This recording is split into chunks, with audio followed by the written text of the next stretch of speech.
Hello friends, आज हम लोग बात करेंगे हिप फ्रैक्चर्स इन एल्डरली पेशेंट।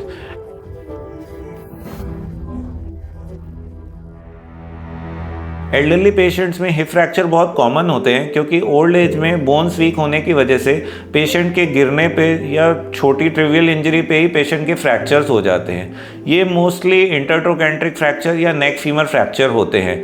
अब इस केस में हम लोग क्या करें, क्योंकि ओल्ड एज में पेशेंट बहुत ज़्यादा फिट नहीं होते हैं, उनको हार्ट का प्रॉब्लम रहता है, किडनी का प्रॉब्लम रहता है, बीपी का प्रॉब्लम रहता है, शुगर रहता है। तो इस केस में हम लोग क्या करें?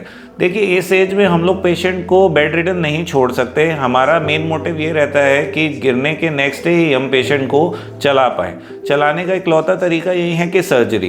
तो इस केस में हमें डिसाइड करना पड़ता है कि यदि पेशेंट फिट है और थोड़ा सा एज कम है तो हम लोग इसमें टोटल हिप रिप्लेसमेंट भी कर सकते हैं, जिसके बाद पेशेंट आराम से नेक्स्ट डे ही चल सकते हैं। अगर पेशेंट का एज थोड़ा सा ज़्यादा है और नेक फीमर फ्रैक्चर है तो हम उस केस में हम लोग पार्शियल हिप रिप्लेसमेंट करके मरीज़ को अगले दिन चला सकते हैं।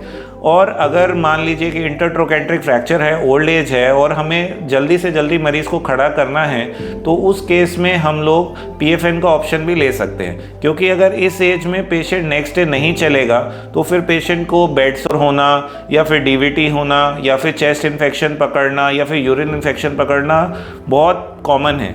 तो इसीलिए पेशेंट की सर्जरी इसमें बहुत ज़रूरी है। Thank you.